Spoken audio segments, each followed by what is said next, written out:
This is vessel maneuvering and handling video notes. By the end of this chapter, hopefully you will get used to the terminologies that usually used while on board on a vessel and safety measures in navigations. There will be 7 subchapters related to vessel maneuvering, precautionary action in distress or emergency, and others. But for now, we will proceed on 3rd and 4th subchapter, which involve making landing, heavy weather precautions, and towing off. Before that, let's introduce some of other terms. The first is like kick the stern out, which means to engage gear that will make vessel stern moving away from its original place. Sternway means that the vessel is backing, reverse or aft movement, while headway means the forward movement. And bare steerage way means the minimum speed of a vessel can proceed and still maintain course only using rudder and not engaging gear. As we know, force from the river banks or side wall of wharf could pose some effect to the vessel. Most wharf construction are solid wall, and due to that, some effects like eddy walls could be formed as vessel approaching the wharf. However, some wharf and piers may be built on piles that allow free flow of water under them and the slips between them, which may reduce certain forces. Wind effects can also vary and depend on the width and height of the building built on the pier. We need to remember extra precautions must be paid when making a landing, that wind and current are at right angles to the wharf. Making landing will usually involve backing, so when a vessel tries to get alongside from either of its port or starboard side, then some consideration to the procedure must be looked into. Because vessels do not always respond exactly as theory predicts, and that there is no substitute for actual experience. In coming alongside, as in all ship handling, the wind, tide and current should be first observed and if possible, use them as an advantage. We will discuss 3 possible scenarios where in calm situation, when the wind is blowing into the wharf and away from the wharf. In the calm situation, the approach normally should be at angle of about 20 degrees with the wharf. The vessel should be headed for a spot slightly forward of the position where the vessel intended to stop, several feet from that point to allow for advance, put rudder to starboard to bring the vessel parallel to the wharf and simultaneously begin backing. Then, with the line around a cleat to hold the bow in, you can back down until the stern is forced in against the pier. When wind set off or away from the wharf, the approach will be made at a steep angle to reduce the wind effect at greater speed. The bow has to be moored to prevent vessel keep moving away from the wharf, and in this situation, it is easier to get the stern alongside by using hard right rudder or hauling the stern line to get in.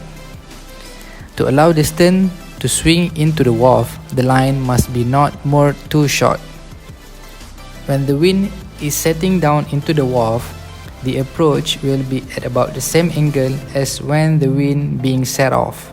However, the speed should be slightly less than when there is no wind or current. The turn must begin farther from the pier because the advance is greater.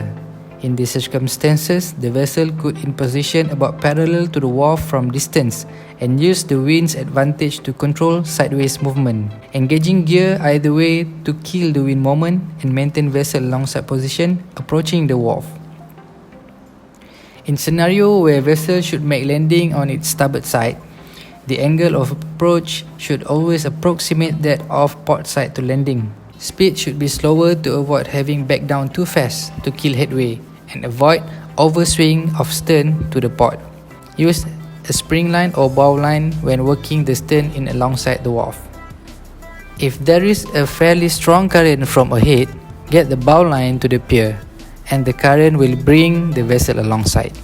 If the current is from aft, the same result can be achieved by securing vessel with the stern fast. Care must be exercised during the approach because an oncoming following current decreases rudder efficiency and steering may be slightly erratic. Going to the next subchapter where involve towing off vessel aground or in distress, the vessel motion and non-motion or at still are affected by the rule of force, which we call as inertia and momentum, while the vessel buoyancy is affected by the displacement of water. So here, inertia means that the vessel's tendency to remain at rest. And momentum means the vessel's tendency to remain in motion when it is in motion. The displacement are related to the volume or weight of water displaced by the hull, which equals to the weight of the ship. As the displacement will represent the vessel's weight, these are the relationship between them, the vessel, that we need to know. The greater the vessel displacement means that the greater the inertia and momentum. And the greater the friction of water against the hull, the more power is needed to overcome underwater and above water resistance. The longer it takes the vessel to accelerate and decelerate, the lower the speeds required to maintain maneuverability. There are a lot of reasons for vessel aground or beaching, and some of it are caused by heavy weather. Before through, here are some of the precautions in heavy weather condition. First, verify the vessel's position and consider of rerouting. Second, update weather report and plot storm movement continuously as possible. And then avoid slack tanks to minimize the free surface effects to maintain ship stability. Alarm a warning to all departments. Rig lifeline forward and aft section of the vessel. Check every cargo lashing as possible.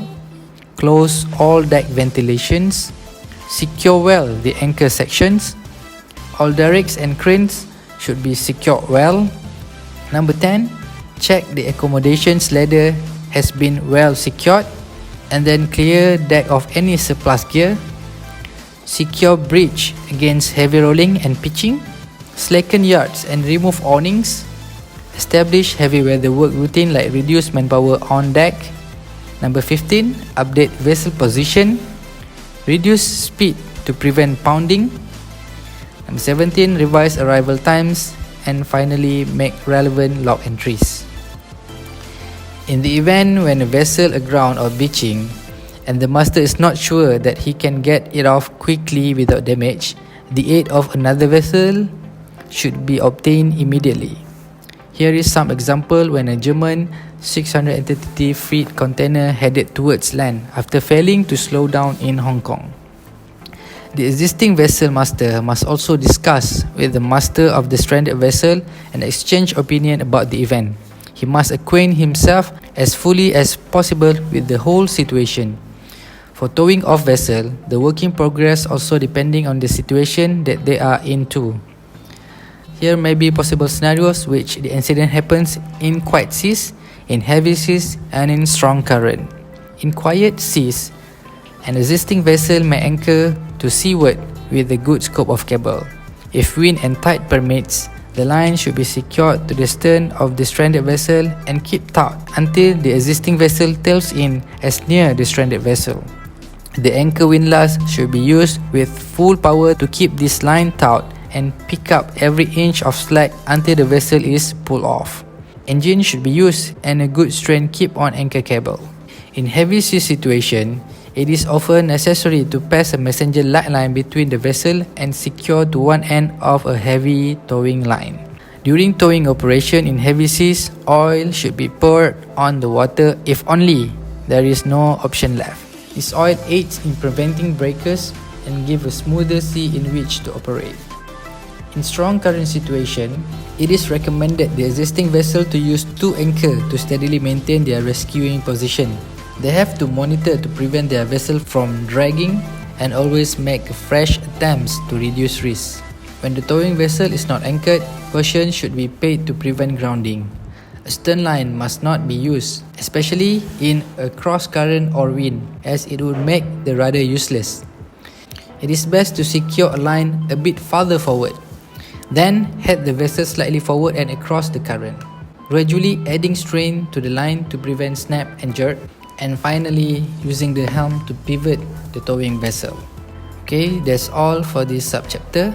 Until next time, thank you.